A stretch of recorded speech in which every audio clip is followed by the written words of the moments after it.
ஜெகத் பற்றி நம்ம கிருஷ்ணர் அர்ஜுனனுக்கு என்ன சொல்கிறாரு அப்படின்றது தான். ஃபஸ்ட்டு அந்த போர்க்களத்தில் அவர் வந்து அர்ஜுனன் தயங்கி நிற்கிறப்ப, அந்த போர் செய்கிறதுக்கு தயங்கி நிற்கிறப்ப, அர்ஜுனனுக்கு வந்து கிருஷ்ணர் வந்து அந்த அந்த இதைத்தான் போதிக்கிறார். அதாவது என்ன, அந்த தைரியம் போரிடணும் அப்படின்றத தயங்கி நிற்கிறப்ப அது அந்த போதனை தான் ஆக்சுவலாக எதுக்காக அவர் கிருஷ்ணர் வந்து போதிக்கிறாருனாக்கா, அந்த போர்க்காலத்தில் சிறப்பாக போரிடணும், அந்த இது மட்டும்தான். அது சொல்கிறப்ப அந்த சரணாகதி அடைகிறான் இல்லைங்களா, சரணாகதி அடைகிறப்ப இந்த போர்க்கள இதை மட்டும் இல்லாமல் எக்ஸ்ட்ரா சில விஷயத்தையும் சொல்கிறாரு. அது வந்து இந்த போர்க்களத்துக்கு சம்மந்தம் இல்லாத போர் தைரியமாக போரிடுறது மட்டும் இல்லாமல் மற்ற விஷயங்களையும் சொல்கிறார். ஏன்னா அவர் வந்து பகவான் அப்படின்றதுனால இவன் எதிர்காலத்துலேயும் எதிர்கால வாழ்க்கைக்கும் அவன் முக்தி அடைகிற வரைக்கும் எல்லா விஷயத்தையும் சொல்லி கொடுத்துட்றாரு. இவன் போர்க்காலத்தில் போரிடுறது மட்டும் தைரியம் மட்டும் இல்லை, முக்தி வரைக்கும் சொல்லி கொடுத்துட்றாரு. ஒரு சரணாகதினால் சாதாரண ஒருத்தர்கிட்ட போய் சரணாகதி அடைஞ்சால் அவங்க தெரிஞ்சவங்க தான் சொல்லிக் கொடுப்பாங்க. ஆனால் ஒரு பகவான்கிறதுனால அவரை வந்து அடைகிற வரைக்கும் அவர் சொல்லி கொடுத்துட்றாரு. ஓகேங்களா? அப்போல்ல அதனால் வந்து அது வந்து அதிகம்னா அதிகபட்சம்னு சொல்லலாம். அது ஆக்சுவலாக அந்த சுச்சுவேஷனுக்கு தேவையில்லாது தான். ஆனால் இவர் வந்து இதெல்லாம் ஞாபகம் வச்சுப்பானா அப்படின்னாக்க, போர்க்களத்துக்கு என்ன சொல்கிறாரோ அது தானே ஞாபகம் வச்சுருப்பான். இவன் வந்து எதிர்காலத்தில் முக்தி அடைகிற வரைக்கும் சொல்கிறதெல்லாம் இது உலகம் அனித்தியம், அப்புறம் வந்து மற்ற விஷயத்தெல்லாம் இவன் ஞாபகம் வச்சுப்பானா அப்படின்னாக்க, போர்க்காலம் முடிஞ்ச பின்னாடி மறந்துட்டு போகிறான். அதை எதுக்கு அட்வைஸ் பண்ணுறானோ அந்த விஷயம் செஞ்சு முடித்த வரைக்கும் அது ஒரு விஷயத்துக்கு போகிறான், ஒரு ஊருக்கு போகிறான், ஊரை போய் இதெல்லாம் பண்ணிட்டு வா, அவன் தாங்கி நிற்கிறான், பண்ணிட்டு வான்னு சொல்கிறப்ப அவன் அட்வைஸ் பண்ணுறான். அந்த வேலை முடிஞ்ச வரைக்கும் அந்த விஷயமே முடிஞ்சிடுச்சு. ஆனால் வந்து இவர் வந்து அதுக்கப்புறமும் உள்ள வாழ்க்கை கடைசியான முக்தி அடைகிற வரைக்கும், பிறவி முடிகிற வரைக்குமே சொல்லி கொடுத்துட்றாரு. அந்த விஷயத்தை தான் இது வந்து அவர் வந்து எக்ஸஸாக அதிகமாக சொல்லி கொடுக்குறாரு. அதை எம்பெட் பண்ணுறாரு. எம்பெட்டிங்னாக்கா இவன் மறந்துடுவான், ஆனால் வந்து மனசில் அவனோட மூளையில் பதிச்சிடுறாரு எனக்கு. ஏன்னா போர் முடிஞ்ச பின்னாடி அவன் சொல்கிறான், கிருஷ்ணா நீ ஒரு ஒரு வாக்கிங் போகிறாங்க, போர் முடிஞ்சு எல்லாம் முடிச்சுட்டு ஆட்சி நடக்கிறப்ப 2 பேரும் ஒரு ஈவினிங் டைம் ஒரு டீ சாப்பிட்டு ஒரு வாக்கிங் போய்கிட்டு இருக்காங்க. அப்போல்ல கிருஷ்ணா நீ அன்னைக்கு போர்க்காலத்தில் நிறைய விஷயம் சொல்லி கொடுத்திய, எனக்கு எதுவுமே ஞாபகம் இல்லை, மறுபடியும் இன்னொரு டைம் சொல்கிறியா அப்படின்றாப்புல. இன்னொரு டைம் சொல்கிறியா, எனக்கு என்ன, நான் போர்க்காலத்தில் நீ எப்படி இருந்த, அப்போல்ல நீ அவ்வளோ இதில் இருந்த, அவளை இப்போ நான் கேஷுவலாக நான் வாக் போயிட்டுருக்கேன் சும்மா காற்று வாங்கிறதுக்காக, அந்த மாதிரி சொல்லலாம் முடியாது. நீ வந்து அப்போல்லாம் சரணாகதி அடைஞ்சா எல்லாம் சொல்லி கொடுத்தேன், இப்போல்லாம் அந்த அளவுக்குலாம் சொல்ல முடியாது. இல்லை எனக்கு எதுவுமே ஞாபகம் வர மாட்டேங்குது, ஏதாவது சொன்னேன் ஆனால் எனக்கு எதுவுமே ஞாபகம் வர மாட்டேங்குது, ஒன்றுமே ஞாபகம் வர மாட்டேங்குது அப்படின்னு சொல்கிறான்.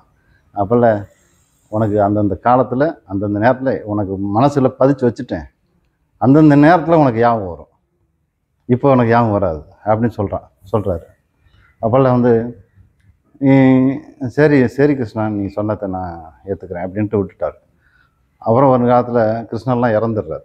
இறந்த பின்னாடி இந்த மாதிரி இறந்துட்டாரு அப்படின்னு கிடந்து கதறான். அவர் இந்த காண்டிபத்தை தூக்கி வில்ல அடிச்சுட்டு இருந்தான். அப்போல்ல அதெல்லாம் பண்ணிட்டு எல்லாம் விளையாட்டு பண்ணிகிட்டு இருந்தான், போரிட்டான், எல்லாம் பண்ணான். கடைசியாக அந்த கிருஷ்ணர் இறந்த பின்னாடி இந்த காண்டிபத்தை அவனால் தூக்க முடியல. இந்த காண்டிப வில்லையை மல்லு கட்டி தூக்கி பார்க்குறான், தூக்க கூட முடியலை. அப்போ கிருஷ்ணர் தான் என்னோடய பலமாக இருந்திருக்கிறாரு. அவர்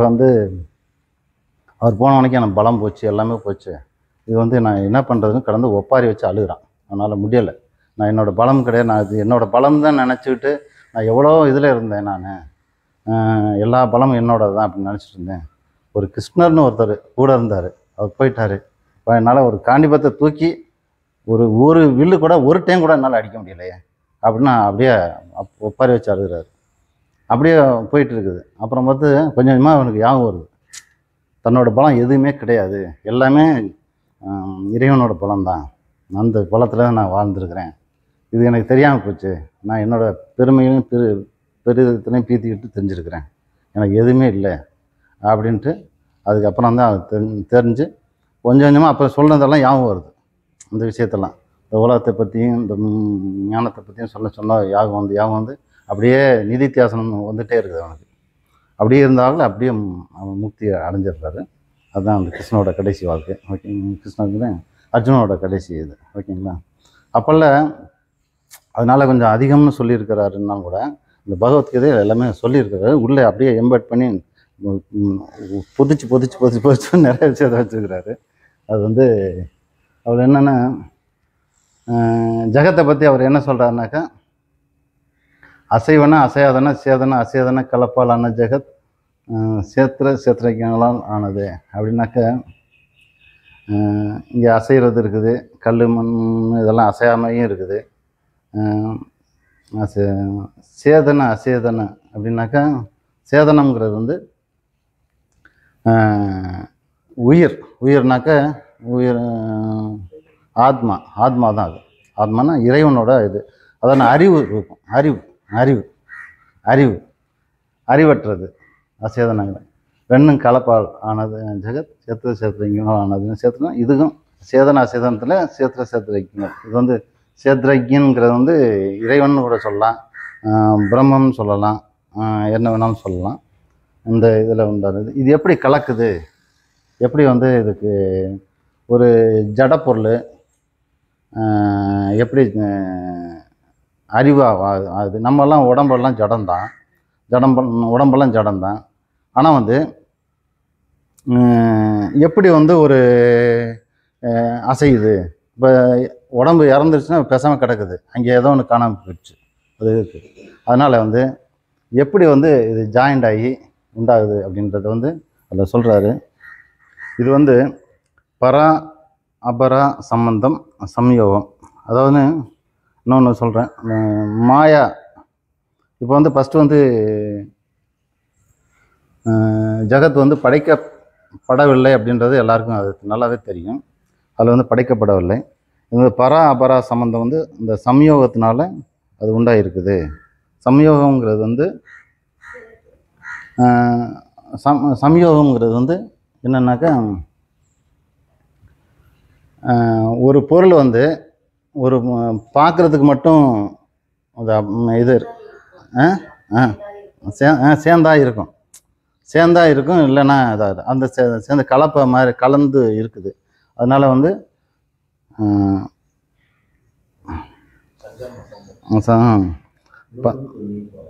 நூலும் துணியும் போல் அப்படி இல்லை. நான் இன்னொன்று அது இது ஞாபகம் வச்சுருந்தேன். அதாவது சேர்ந்து இருக்கிற மாதிரி தெரியும், ஆனால் உண்மையிலே சேர்ந்து கிடையாது. அது கண்டிப்பாக அது சேரவே இல்லை, சேர்ந்து இருக்கிற மாதிரி தெரியும். இது வந்து அறியாமையினால் இது வந்து சேர்ந்துருக்கிற மாதிரி தெரியுது. அது அறியாமை தான் அது வந்து சேர்த்து வச்சுருக்குது. எப்போ அந்த அறியாமை போகுதோ அது வந்து சம்யோகம், வியோகம். அது சம்யோகங்கிறது வந்து அந்த சேர்ந்துருக்கிறது உலகம், இதெல்லாமே சேர்ந்துருக்குது. வியோகங்கிறது வந்து அதெல்லாம் பிரிகிறது மோட்சங்கிறது. ஓகேங்களா? அது எதனால் சேர்ந்துருக்குது அப்படி இருக்குனாக்கா அந்த அறியாமையினால் அது வந்து சேர்ந்துருக்குது.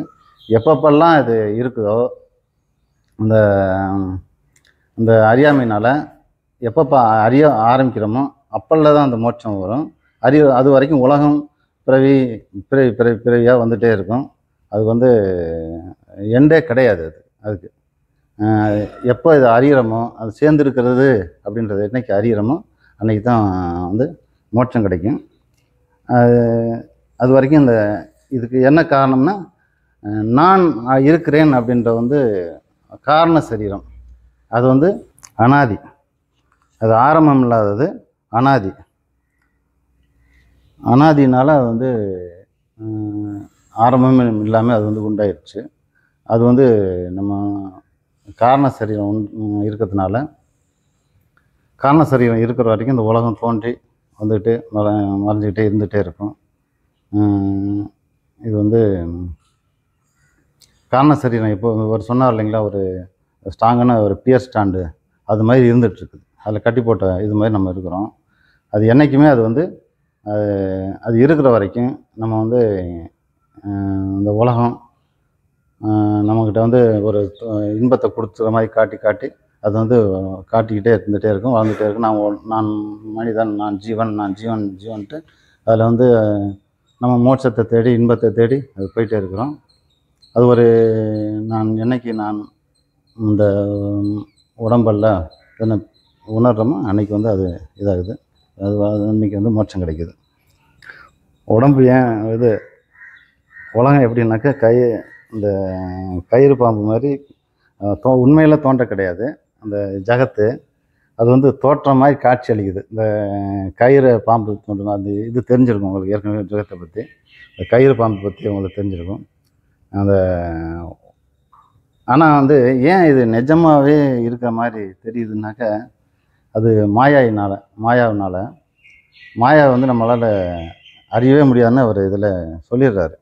இதில் ஸ்டேட்மெண்ட்டில் சொல்கிறாரு. அதில் ஓகேங்களா, அது என்ன ஸ்டேட்மெண்ட் சொல்கிறாருனாக்கா ஒரு 5, 6, 7 ஸ்டேட்மெண்ட் சொல்கிறார் அவர் இதை பற்றி. இல்லை இல்லை அவர் என்ன சொல்கிறாருன்னா, ஜெகத் வந்து மாயையால் உருவானது அப்படிங்கிறாரு. அந்த மாயை வந்து அவர் அந்த மாயைங்கிறது வந்து அந்த 24 அந்த தத்துவங்கள் மூலமாக 25 அந்த இது மூலமாக உண்டாக்குனது அதுன்னு சொல்கிறாரு. அப்புறம் வந்து பிரகிருதியில் தோன்றுகிறது. அப்புறம் வந்து பரமாத்மா அடிப்படை காரணம், பரமாத்மா தான் அடிப்படை காரணமாக இருக்கிறாரு.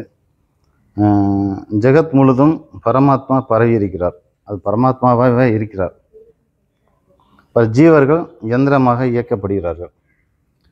அது வந்து எந்திரமாக இருக்கோம்னா எந்திரமாக இருந்தாலும் கூட அதில் வந்து அது ஒரு அசம்பிளேஜ் தான். அது யாருக்காக அசம்பிள் பண்ணப்பட்டுனாக்கா அந்த உள்ள அந்த ஜீவனுக்காகத்தான். அந்த ஜீவன்னா அந்த பிரம்மம் அந்த அவருக்காகத்தான். அதுதான் ஜீவர்கள் வந்து அந்த காரண சரி தான் இங்கே இருந்தது, அது இயக்குது. அதுதான் அது இறைவன் மூலமாக ஆசை மூலம் ஞானம் மறைக்கப்படுகிறது.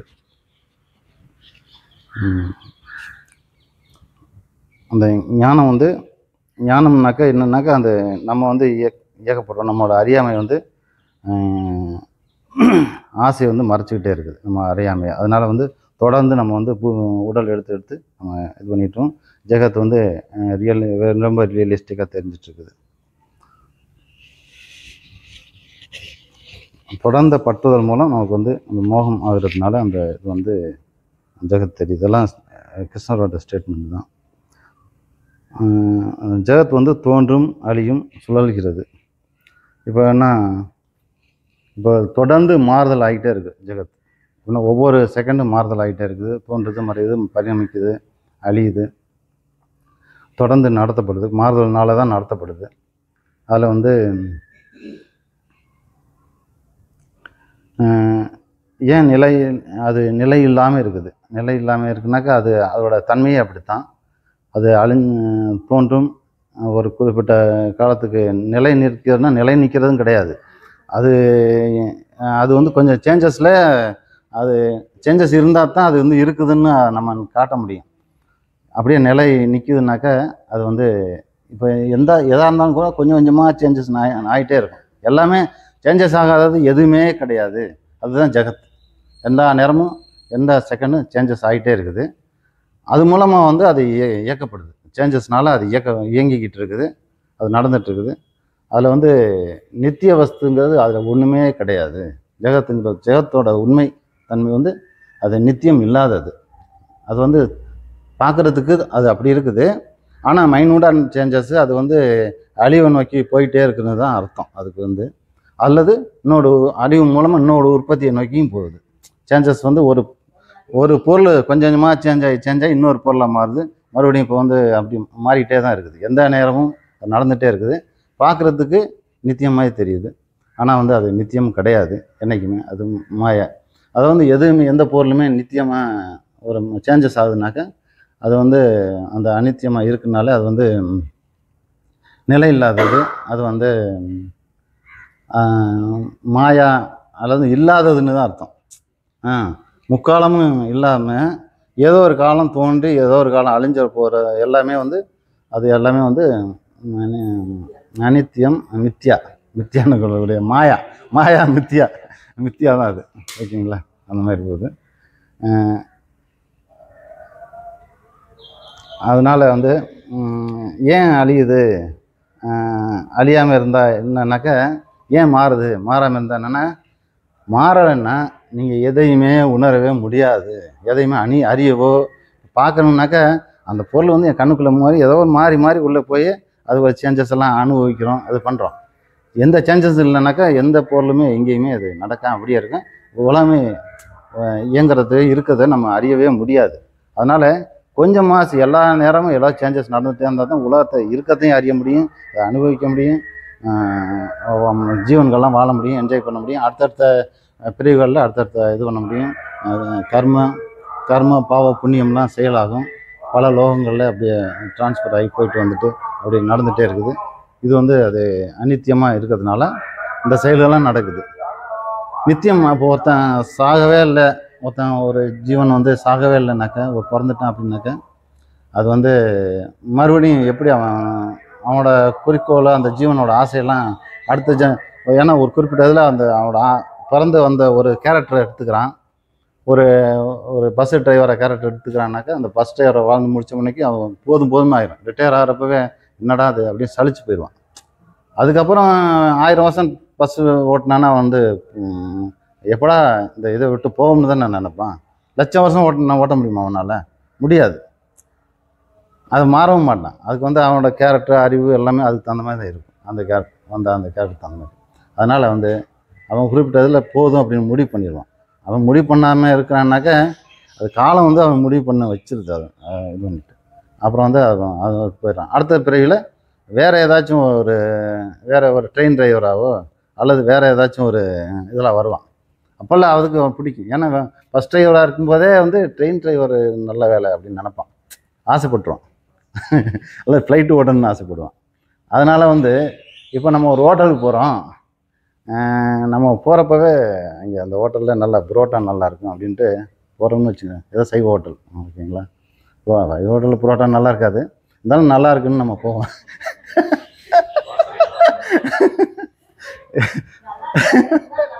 இருந்தாலும் போகிறோம்னு வச்சு கேள்விப்பட்டு போகிறோம். போனாக்கா அங்கே நல்லா தான் போடுறாங்க. இருந்தாலும் முந்திரி பருப்பில் குருமா செஞ்சு வச்சுருக்குறாங்க, அது சூப்பராக இருக்குது அந்த ஹோட்டலில் அப்படின்ட்டு போகிறோம். சாப்பிட்றோம், நல்லா சூப்பராக இருக்குது. இருந்தாலும் பக்கத்துக்கு தட்டில் பொங்கல் வாங்கி ஒருத்தன் சாப்பிட்றான், செமையாக இருக்குது அப்படின்னு சொல்கிறான். அப்புறம் வந்து அடா அது வாங்கலாம், சரி அடுத்த டைம் வந்து இதை வாங்கி சாப்பிட்டுக்கலாம், இதை வயிறு ஃபுல்லாகி போச்சு, இது ஒன்றும் பண்ண முடியாது. அப்போ அது மாதிரி அப்போ அடுத்த டைம் வர்றான், அப்போ பொங்கல் வாங்கி சாப்பிட்றான். அடுத்த பார்த்தாக்கா பூரி பெரிய பெரிய பூரியாக போட்டு 2 பேர் வாங்கி சாப்பிட்டுருக்காங்க ஒருத்தர். அடா சூப்பராக இருக்குது, அதை வாங்கியிருக்கலாமா அப்படின்னு பார்த்தாக்கா அப்புறம் அடுத்த டைம் வர்றான், பூரி சாப்பிட்றான். இன்னும் பார்த்தாக்கா அது என்னது ரவா தோசை ஒருத்தன் வாங்கி சாப்பிட்டுருக்கான். இந்த ஹோட்டலில் பார்த்தா மெனு லிஸ்ட் பார்த்தா செவரங்கும் இருக்குது, எங்கே பார்த்தாலும் செவரங்கு மெனு லிஸ்ட்டாக இருக்குது. இதெல்லாம் சாப்பிட்டு முடிக்கணும்னாக்க 1000 டைம் இந்த ஹோட்டலுக்கு வரணும் அப்படின்றப்ப அதே மாதிரி இந்த உலகமும் ஓகேங்களா. உள்ளே வந்துட்டோம், ஒரு அனுபவிச்சு முடிச்சுட்டு பக்கத்தில் பார்க்குறேன், பக்கத்து இலையிலலாம் அதெல்லாம் சாப்பிட்டுட்ருக்காங்க. அவன் வந்துட்டு இதாக இருக்கேன், ஒருத்தன் ஃப்ளைட் ஓட்டுறான், யார் ஓட்டுறான், கார் ஓட்டுறான், பைக் ஓட்டுறான், அது வந்துட்டான். ஒருத்தன் பணக்காரனாக இருக்கான், அந்த இண்டஸ்ட்ரி வச்சுருக்கான், இது வச்சுருக்கிறான். ஒருத்தன் சுவிட்சர்லாந்து போகிறான், ஒருத்தன் தாய்லாந்து போகிறான், சிங்கப்பூர் போயிட்டு வர்றான், பறக்கிறான், ஓடுறான். இதெல்லாம் நான் அனுபவிக்கணும். ஒருத்தன் கிராமத்தில், ஒருத்தன் ஊட்டியில் இருக்கிறான், ஊட்டியில் போனால் அங்கே வந்து மலை ஓரத்தில் ஒருத்தர் குடிசை போட்டு அழகாக புதுசாக கூலிங்காக நல்லா வாழ்ந்துட்டுருக்குறாங்க. ஆனால் இங்கே வாழலாம் சூப்பராக இருக்குது அப்படின்னு ஆசைப்பட்றோம். ஒரு டைம் பார்த்தா எங்கேயாவது வேறு ஊட்டி இதில் என்னென்னா காஷ்மீருக்கு போகிறோம், அங்கே கம்பளியை போட்டுக்கிட்டு அப்படியே எறும்பு மாட்டை மேய்ச்சிக்கிட்டு அப்படி திரியிறாங்க. ஆனால் சூப்பராக இருக்கேன் மலை மேலே, இது நல்லா இருக்கு, டெல்லி ஏரியா மேய்ச்சிட்ருக்காங்க. அதனால் மலை மேலே சூப்பராக சொர்க்கமாக இருக்குது அப்படின்ட்டு இங்கே ஒரு குடிசை போட்டு இங்கே இருந்துடலாமோ அப்படின்னு ஆசைப்படுறப்ப அங்கே ஃபிக்ஸ் ஆகிடும், அடுத்த பிறகு இங்கே பிறக்கலாம் அப்படின்ட்டு. இந்த மாதிரி இது எல்லை இல்லாமல் போயிட்டே இருக்குது. ஆனால் இன்பமும் வருது, அங்கே பிறக்கப்பன்னு தெரியும். அப்புறம் எருமை மாடு நோய் வந்து கிடக்கும், அதை வந்து வைத்தியம் பண்ணிவிட்டு அது ஏண்டா அதை இங்கே அப்புறம் பால் கிடைக்காது, நோய் வரும், கண்ணுக்குட்டி செத்து போயிடும். இந்த மாதிரி பிரச்சனைலாம் வந்துட்டு காலம் பூரா அதுக்கு எருமை மாட்டுக்காக போராடி அது பார்த்தா அது நிச்சயமாக தெரியுது அக்கறை பச்சை மாதிரி. ஏன்னா ஆனால் ஆடு இங்கே மேய்ஞ்சிட்ருக்கோம் இங்கே இப்போ, ஆனால் புல் அங்கங்கே தான் இருக்கும். இங்கே எட்டி தலையை தூக்கி பார்க்கும், அங்கே தூரமாக நெருக்கமாக புல் இருக்கும். ஏன்னா அந்த அந்த இதில் வியூ ஆங்கிளில் அப்படி தெரியும்னு வச்சுங்களேன். அப்புறம் அங்கே நல்லா இருக்கும் புல். வந்து வெள்ளை ஆடு தான் இப்படி பண்ணும், செம்மறி ஆடு கூட அப்படி பண்ணாது, வெள்ளை ஆடு அப்படி பண்ணும். இது இங்கேருந்து கொடுக்குன்னு அங்கே போகும். அங்கே பார்த்தாலும் இதே மாதிரி தான் புல்லாக இருக்கும். அப்புறம் அங்கே மேய்ஞ்சிட்டு அங்கேருந்து இங்கே பார்க்கும். நம்ம ஏற்கனவே மேய்ஞ்ச இடத்துக்கு பார்க்கும். மறுபடியும் பார்த்தா இங்கேயும் நெருக்கமாக புல் இருக்க மாதிரி இங்கே வரும், இங்கே போடும், அங்கே போடும், இங்கே போடும், இங்கே போகும். ஒரு வெள்ளை ஆட்டை ஒரு இடத்துல நிறுத்தி மேய்க்கவே முடியாது. அந்த மாதிரி இந்த மாதிரி இந்த இந்த உலகம் வந்து பல பிறவி எடுத்தாலும் ஆசை தீர மாட்டேன். இங்கே வாழ்ந்துக்கிட்டே அடுத்தவனை பற்றி ஆசைப்படுறோம். அப்புறம் அது இதுதான் அப்படின்னாக்கா மனுஷங்களில் எப்படி இருக்குனாக்கா, இங்கே வந்து மாட்டிக்கிட்டோம்னாக்கா மாடு மற்ற விலங்குகள் வந்து ஒரு இப்போ சிட்டுக்குருவி வந்து மைனாக்குருவியை பார்த்து ஆசைப்படும். இந்த மாதிரி இருந்தால் நல்லாயிருக்கும், அதாக பிறக்கும். அப்புறம் வந்து காக்கை நம்மளெல்லாம் இது பண்ணாது. அப்புறம் கரிச்சாங்குருவி நல்லா இருக்குது அப்படின்ட்டு இப்படி பறவைகளில் அப்படியே பல பறவைகளாக போயிட்டே இருக்குது. அந்த மாதிரி அது மாதிரி இந்த ஜகத்தில் வந்து மாட்டிக்கிட்டோம்னாக்க தன்னை அறியலை அப்படிங்கிற பட்சத்தில் இது வந்து கலந்து இது போயிட்டே இருக்கும். இதுலேருந்து வெளியில் வர முடியுமா, இது ஒன்று மாட்டிக்கிட்டோமா அப்படின்னாக்கா சில பேர் வந்து அதை தெரிஞ்சுக்கிறாங்க கொஞ்ச நாளில். இது வந்து நமக்கு வந்து இந்த மாட்டுக்கு புல்லை முன்னாடி காட்டிட்டு நடக்க விடுவாங்க இல்லைங்களா, இந்த மாதிரி இதுன்ட்டு கொஞ்ச நாளில் புரிஞ்சு வச்சுக்கிறாங்க. புரிஞ்சுட்டாங்கனாக்கா இதுலேருந்து எப்படியாவது எஸ்கேப் ஆகணும், இது வந்து ஒரு த்ரெட் மில்லில் ஓடுற மாதிரி இருக்குது, இது எஸ்கேப் ஆகணும், இங்கே அந்த வெளியில் வரணும் அப்படின்னாக்கா ஒரு காலத்தில் புரிஞ்சுக்கிட்டாங்கனாக்கா அவங்க வந்து இதுலேருந்து வெளியே வர்றதுக்கான முயற்சி எடுக்கிறாங்க. ஃபஸ்ட்டு வந்து ஏதாச்சும் பண்ணி பக்தி ஞானம் ஒரு ஆல்மோஸ்ட் சில பேர் ஒரு 35 வயசை கடந்து எல்லாத்தையும் இது பண்ணிவிட்டு அந்த கஷ்ட காலத்தை அனுபவிக்க ஆரம்பிக்கிறாங்கன்னு வச்சுங்களேன். அப்போல்லாம் வந்து இந்த பக்தி ஆட்டோமேட்டிக்காக வந்துடும். பக்தி ஞானம் அது வந்து கொஞ்சம் நாடி போவாங்க. அப்போல்லாம் வந்து கொஞ்சம் சில பேர் சிவியராக கொஞ்சம் போகிறப்ப அது வந்து தோணும், சுய சிந்தனை வந்து வர ஆரம்பிச்சிடும். இது வந்து அனித்தியமாக இருக்குது உலகம், இதெல்லாம் போலி காட்டுது, இதெல்லாம் எதையுமே நம்ம வந்து அச்சீவ் பண்ண முடியாது, இங்கே வந்து எதையுமே நம்ம வந்து தோண்ட தங்கம் வரும்னு நினச்சா ஒன்றுமே கிடைக்கல, ஆழமாக போயிட்டே இருக்குது, ஒன்றுமே இல்லை, நிச்சயம் கிடையாது அப்படின்ட்டு வாழ்க்கையை தோண்டி பார்க்குறாங்க. ஒன்றுமே இது வந்து ஒன்றும் இல்லை அப்படின்ட்டு அதுக்கப்புறம் வந்து அதை ஆராய்ச்சி பண்ணணும். சில பேர் பக்தியில் போய் சரணாகதி அடைஞ்சு ஏதோ பண்ணுறாங்க. சிலது வந்து ஆராய்ச்சி பண்ணாக்க கொஞ்சம் இதில் இந்த உண்மையை தெரிஞ்சுக்கணும், நம்ம வாழ்க்கையில் உண்மையை தெரிஞ்சுக்கணும், அது ஜகத்தின உண்மை, அந்த உலகம் என்ன, இது வந்து உண்மையில் இருக்கா என்ன ஏமாத்துதா அப்படின்னு தெரிஞ்சுக்கிட்டு அதை கண்டுபிடிக்கணும்னா அவர் வந்து கிருஷ்ணர்கிட்ட போனால் அவர் இதெல்லாம் சொல்கிறார். இதெல்லாம் வந்து அர்ஜுனனுக்கு நிறையா சொல்லி காட்டுறாரு இந்த மாதிரி விஷயத்த. அதை நம்ம எடுத்துக்கலாம். எடுத்துகிட்டு நம்ம வந்து அவர் சில உண்மைகளை சொல்கிறாரு. அசைவனா அசையாதான சேதனாசன கலப்பாலான ஜெகத், இதுதான் ஜெகத்துப்பா அப்படின்னு சொல்கிறாரு. ஓகேங்களா. அப்புறம் ஜடப்பிரிவில் நான் கருவை செய்து வைக்கிறேன், இப்படி பண்ணி வச்சுருக்கிறேன். இப்போ வந்து ஜடமாக இருக்கிறதுல வந்து உன்னோட உடம்பு ஜடம்தான், உன்னோட மனசு புத்தி அகங்காரம் எல்லாமே ஜடம்தான், அதில் வந்து நான் தான் வந்து உள்ளே இருந்துக்கிட்டு அந்த இதை வந்து வச்சுருக்கிறேன் அப்படின்னு சொல்கிறாரு. அது வந்து காரண சரீரத்தை, அது பிரம்மம் தான். அது பிரம்மத்தை அறியாமல் இதனால நீ பிரம்மமாக இருக்க வந்து ஆனந்த ஸ்வரூபம், ஏன் ஒரு ஆனந்தமாக இருக்க வேண்டிய பிரம்மம் ஏன் இப்படி வந்து பிறந்து இது கஷ்டப்படுது மண்ணில் அப்படின்ட்டா அது ஆக்சுவலாக எதுவுமே நடக்கலை அப்படின்ட்டு தான் அவங்க சொல்கிறாங்க. சில வந்து எந்த சேதாரணமும் இல்லாமல் அது பிரம்மமாக இருக்குது, அது எந்த இதுவும் நடக்கலை. அந்த பிரம்மம் வந்து அப்படியே வந்து நீங்கள் ஆனந்தமாக இருக்கிறீங்க, நல்லா ஆனந்தமாக நல்லா சந்தோஷமாக தூங்கிட்டு இருக்கிறீங்க, உங்கள் உடம்புல எந்த சேதாரமும் ஆகலை. நீங்கள் கனவு காண்றீங்க, கனவுல போட்டு உங்களை ஏகப்பட்ட பிரச்சனை கடனில் சிக்கி தவிச்சு உங்களை தேடி போலீஸ் எல்லாம் தேடுது, அரெஸ்ட் பண்ணுறாங்க, உள்ளே கொண்டு வைக்கிறாங்க. அப்படி பண்ணுறப்ப எல்லாம் பண்ணி முடித்த பின்னாடி எந்திரிச்சா அவ்வளோ துன்பப்படுறீங்க, காடாக போய் ஒளிஞ்சு திரிஞ்சு அப்படியே ட்ரெஸ் எல்லாம் கிழிஞ்சு நாரடிச்சு அப்படியே திரிக்கிறீங்க. அப்படி இருக்கிறீங்கன்னு வச்சுக்கங்களேன். அப்போல்ல உங்களுக்கு எந்திரிச்ச பின்னாடி உங்களுக்கு ஏதாவது சேதம் ஆகிருக்கா? எதுவுமே ஆகாது. இந்த மாதிரி உலகமும் அப்படி தான். உலகம் எப்போதும் பிரம்மம் ஆனந்த ஸ்வரூபமாக அப்படியே இருக்குது, அதில் எந்த சேதாரமும் இல்லாமல் ஒரு ஒரு பிரதி மாதிரி ஒரு ஒரிஜினல் எந்த டேமேஜ் இல்லாமல் ஜெராக்ஸ் எடுத்த மாதிரி. ஆனால் ஜெராக்ஸில் போட்டு கிறுக்கி வச்சோம்னா எப்படி இருக்கும்? அந்த மாதிரி இந்த உலகம் வந்து இது அப்படி நடக்குது. அந்த மாதிரி இருக்குது. அதுதான் வந்து அதான் உண்மையில் அதுதான் இருக்குது. அது புரிஞ்சுக்கிட்டால் நான் எந்த சாதாரணமானவன், நான் பிரம்மம் ஆனந்தமானவன், இதெல்லாம் வந்து ஒரு அந்த உண்மையான ஸ்வரூபம் எனக்கு பக்கத்தில் என் கூடவே இருக்குது. எந்த இதுவும் இல்லாமல் என் கூடவே வந்து என்னோட ஒரு லேயர் மாதிரி நான் என்ன தான் வேலை செஞ்சாலும் என்ன தான் கஷ்டப்பட்டுக்கிட்டு இருக்கிறேன் அப்படின்னு ஒன்று காட்டிகிட்டு இருக்கு இல்லைங்களா? ஒன்று காட்டிகிட்டு இருக்குது. நீங்கள் வந்து பால் தயிராக தெரிஞ்சிருச்சுன்னு வச்சுக்கங்களேன். அது வந்து பாலுன்னு அதுக்கு நான் பாலாக இருந்தேன்னு அதுக்கு தெரியவே தெரிய வாய்ப்பில்லை. ஆனால் நான் நல்லா இருந்தேன், நான் இப்போ கஷ்டப்படுறேன்னு ஒரு ரெண்டுமே நமக்கு தெரியுது இல்லைங்க. அப்போ பால் தனியாக ஒரு பாலை தாண்டி தயிரை தாண்டி உள்ளே ஒன்று இருந்துச்சுன்னா தானே பால் தயிரானது உள்ளே தெரியும், அதுக்கே தெரியும். புரிஞ்சுங்களா? நம்ம எல்லா சேஞ்சஸையும் பிறந்ததையும் சரி, பிறந்த காலத்துலேயும் சரி, நம்ம வந்து டவுசர் போட்டு ஸ்கூல் போனது, எல்கேஜி போனது எல்லாத்தையும் இப்போ பார்த்துக்கிட்டு, உடம்பு சேஞ்சஸ் ஆனது எல்லாத்தையும் பார்த்துக்கிட்டு, இப்போவும் நான் இப்படி இருக்கிறேன், முன்னாடி அப்படி இருந்தேன், இவ்வளோ கஷ்டப்பட்டேன், எல்லாத்தையும் சந்தோஷமாக இருந்தது, கஷ்டப்பட்டது எல்லாத்தையும் பார்த்துக்கிட்டு ஒன்று இருக்குது. நான் எல்லா சேஞ்சஸ் நான் ஆகிட்டேன். நான் சேஞ்சஸே ஆகிறதெல்லாம் பார்த்துக்கிட்டு ஒன்று வந்து துன்பப்படுறப்பவும் சேர்ந்து துன்பப்படுற மாதிரி பண்ணுது. ஆனால் துன்பப்படலை.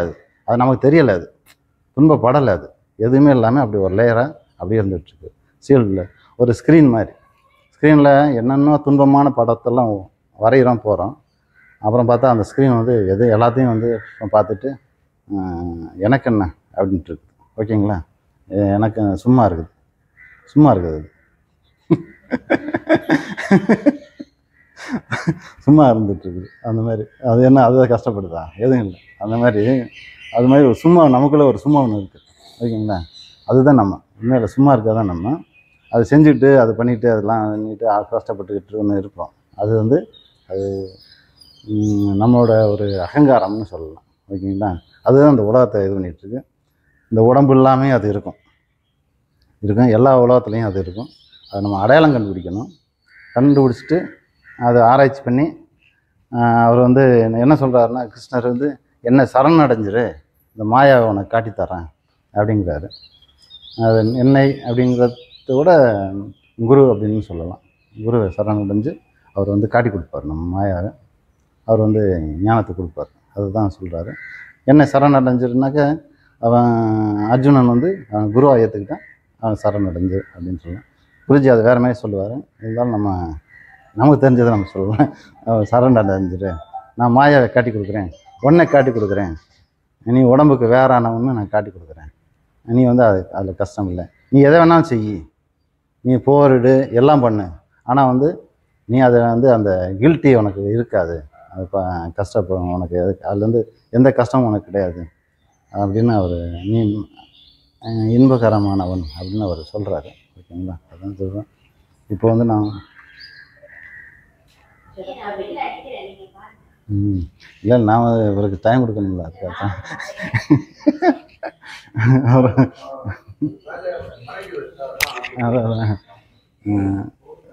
ஜடப்பிரியன் நான் கருவை சைதன்யத்தை வைக்கிறேன். அதுதான் கருவை சைதன்யத்தை வைக்கிறேன்னு நமக்குள்ளே இருக்கிறது தான் அந்த இதுதான். ஓகேங்களா? அதை வச்சு அதை இது பண்ணுது. அது ஏன்னா ஜடம் வந்து செயல்படணும் அப்படின்னாக்க இந்த மனம், புத்தி, அகங்காரம் அந்த ஆத்மாவோடு சேர்ந்த மாதிரி இருக்குது, ஒன்றாவே இருக்குது. இப்போ வந்து குருஜி சொல்லுவார், தப்தாய பிண்டம் அப்படின்னு சொல்லுவார். தப்தாய பிண்டம், தப்த அய பிண்டம். அயன்னா அயன், இரும்பு. இங்கிலீஷ்லேயும் அயன் தான். தப்த அயன்னா சூடான இரும்பு. இப்போ இரும்பு குண்டு பார்த்தீங்கன்னா கருப்பாக கண்ணகரன்னு இருக்கும். இரும்பு குண்டு, தப்படி இரும்பு குண்டு இருக்குது.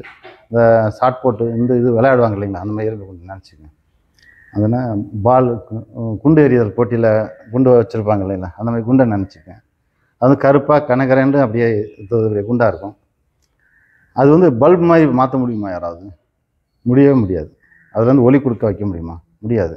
அந்த மாதிரி தான் நம்ம ஒருத்தன் ஜடமாக தூங்கிட்டு இருக்கிறான், இல்லை செத்து இருக்கிறான்னு வச்சுக்கங்களேன், அவன் எந்திரிச்சு நடமாட வைக்க முடியுமா? முடியாது, முடியவே முடியாது. மாயா மந்திரம் செஞ்சாலும் கூட முடியாது. ஆனால் வந்து நம்ம நம்ம அந்த ஜீவன் அப்படின்னு ஒன்று புரிந்துக்கிட்டு, அந்த பிரம்ம அறிவு தத்துவம் அதுக்குள்ளே பூந்த மாதிரி இந்த அயப்பிண்டத்தில் தூக்கி நெருப்பு வந்து ஒளி கொடுக்கும், நல்லா ஒளி கொடுக்கும். அதே நேரத்தில் சூடையும் கொடுக்கும், கதகதப்பான சூடு ஒளி எல்லாத்தையும் கொடுக்கும். இந்த இரும்பு குண்டை தூக்கி அதுதான் அறிவுன்னு வச்சுக்கல. இதுதான் நம்ம உடம்பு. இந்த அயப்பிண்டம் தான் நம்ம உடம்புன்னு வச்சுக்கலாம். அந்த நெருப்பு இதை வந்து அறிவு ஸ்வரூபம்னு வச்சுக்கலாம். அறிவு ஸ்வரூபம் அது ஞானம் அல்லது வந்து பிரம்மம்னு வச்சுக்கலாம். இந்த இரும்பு குண்டை தூக்கி அந்த நெருப்பில் போட்டுட்டோம்னு வச்சுக்கல, அது பக்கத்தில் வச்சாலும் சரி, அது மேலே வச்சாலும் சரி, நெருப்பு உள்ளே பூந்து போக போகிறதில்ல, இரும்பு குண்டுக்குள்ளே பூந்து போகும். அது எப்படி தான் இருந்தாலும் பக்கத்தில் தான் இருக்க போகுது அது. ஓகேங்களா? இரும்பு குண்டுக்குள்ளே பூந்து போகாது. அந்த அந்த சேர்க்கையினால், அந்த பக்கத்தில் இருக்கிறதுனாலயே அந்த இரும்பு குண்டு கொஞ்சம் கொஞ்சமாக அதோட அந்த நெருப்பு அந்த வெளிச்சத்தோட தாக்கத்தினால கொஞ்சம் கொஞ்சமாக அப்படியே பழுத்து பழுத்து பழுத்து அப்படியே ஜெகஜோதியாக மாறிடுது. இரும்பு குண்டை அந்த வெளியில் தடுத்து பார்த்தாலும் கூட அப்படியே அந்த இரும்பு குண்டு, இந்த கண்ணங்கரேன்னு இருக்கிற இரும்பு குண்டு ஒளி கொடுக்குற பல்பு மாதிரி ஆயிடுது நல்லா. ஓகேங்களா? அதுக்கு ஒரு தன்மையா? அது கிடையாது. இரும்பு குண்டோட தன்மை வந்து ஒளி கொடுக்கறது கிடையாது, சூடும் கிடையாது. ஆனால் வந்து அதோட தன்மை உண்டு. அது மாதிரி நம்ம உடம்பு வந்து ஜடம்தான், சுத்த ஜடம்தான். நம்ம வந்து இது நான் வந்து அதை பண்ணேன் இதை பண்ணுறேன்ட்டு சும்மா இது சொல்லிட்டு நான் அதை சாதிச்சேன் இதை சாதிச்சேன்னு சொல்கிறோம். ஆனால் எதுவுமே இது பண்ணது கிடையாது. உள்ளே இருக்கிற அந்த அறிவு ஸ்வரூபம் ஆத்மா, அதை வந்து அது பேர் வந்து சைதன்யம், காரண சரீரம், சைதன்யம், இதோட கலப்பனால இந்த அகங்காரம்னு ஒன்று உண்டாயிருது. இந்த அகங்காரம் இந்த உடம்பை இயக்கி அந்த மாதிரி ஒரு மனிதனாகவும் அந்த ஜீவனாக மாற்றி அந்த உலகத்தில் அந்த இது வந்தது. சரி, இந்த உலகமெல்லாம் எப்படி இருக்குது அப்படின்னாக்க, ஒருத்தனோட கர்ம இதனால் அவனோட கடமைன்னாக்கா இந்த ஒரு ஸ்பேஸு இடம் இருந்தால் தான் வந்து அந்த ஜீவன் வந்து நடமாட முடியும். அதனால் இந்த ஸ்பேஸும் அந்த ஜீவனோட சேர்ந்தது தான் அது உண்மையில். ஏன்னா ஜீவன் நடமாடுறதுக்கு அந்த ஸ்பேஸு பொருள்கள் எல்லாத்தையும் அவர் வந்து படைச்சி வச்சிடுறாரு. ஏன்னா மனிதன் மட்டும் ஆகாயத்தில் அந்தரத்தில் தங்கி நிற்க முடியாது, ஜீவன் மட்டும். புரியுதுங்களா? அதனால் புவன போக அதுன்னு சொல்லுவாங்க இல்லைங்களா, அதுன்னா புவன போகம்னு ஒரு 5 இது தனு கரண புவன போகம்னு சொல்கிறாங்க இல்லைங்களா. அதெல்லாம் சேர்ந்தாத்தான் வந்து ஒரு ஜீவனே வாழ முடியும் எந்த இடத்துக்கும். இப்போ வந்து மனுஷன்னாக்கா ஒரு ஊர், அப்புறம் சுற்றி ஒரு சுற்றுப்புறம், சொந்தங்கள் பந்தங்கள், அவன் வாழ்கிறதுக்கு உண்டான தகுதி, எல்லா அறிவு படிப்பு, அவனோட கர்மாவை அனுபவிக்கக்கூடிய வாழ்க்கை முழுக்க உள்ள எல்லா இதையும் படைச்சாதான் வாழ முடியும். அது அவனோட இது மூலமாக, அவனோட கர்மா மூலமாகவும் ஆசை மூலமாகவும் அது கிடைக்குது. ஆசையில் ஓவர்ஃப்ளோனால அது கிடைக்குது. இது எல்லா ஜீவனுக்கும் ஒரு பன்றி பிறந்துச்சுன்னா அதுக்குண்டான சுற்றுப்புற சூழல், அதுக்குண்டான சாக்கடை, அதுக்குண்டான தண்ணி, அதெல்லாம் உண்டாயிரும். ஒரு வாத்து இருந்துச்சுனாக்கா வாத்துக்கு உண்டான சின்ன குட்டை எல்லாமே, அது சின்ன காடு புல் மேய்கிறதுக்கு எல்லாமே அது உண்டாயிரும். அந்த பார்த்திங்கன்னா அந்தந்த இடத்துல தான் அது இருக்கும். மற்ற இடத்துல இருந்தாலும் அது கொஞ்ச நாள் செத்துரும், அதுக்குண்டான வாழ்க்கை அது வாழ முடியாது. அதனால் எல்லா ஜீவனுக்கும் அந்த தனு கரண புவன போகம் அப்படின்ற இது வந்து ஏற்பட்டிருக்கு. அதனால தான் இந்த உலகம் தெரியுது. நீங்கள் என்ன மனுஷன்னாக்க அந்த ரோடு போட்டால் தான் போக முடியும் வர முடியும், ஒரு ஊருக்கு சொந்தக்காரங்களுக்கெல்லாம் போக முடியும் வர முடியும். இது வந்து செயல்கள். அப்புறம் வந்து இந்த பசி தாகம் இதெல்லாம் இருந்தால் தான் வந்து மனுஷன் நடமாட முடியும். நீங்கள் பிறக்கும் போதே நீங்கள் வந்து பசியே இல்லைன்னு வச்சுக்கோங்களேன், நீங்கள் எங்கே இருக்க, நீங்கள் மரம் மாதிரி ஒரு இடத்துல நிற்பீங்க. ஜட மாதிரி தான், ஜடப்பொருள் மாதிரி. இப்போ வந்து இதுக்கு பசி இல்லை, கொண்டாந்தாரில் அப்படியே வச்சுட்டு அப்படியே இருக்குது. இது பசிச்சுன்னு வச்சுக்கங்களேன், எந்திரிச்சு கொஞ்சம் தூரமாச்சும் போய் அட்லீஸ்ட் தண்ணி குடிக்கணும்னா கூட இந்த பைப் வரைக்கும் போயிட்டு வந்துடும் கண்டிப்பாக.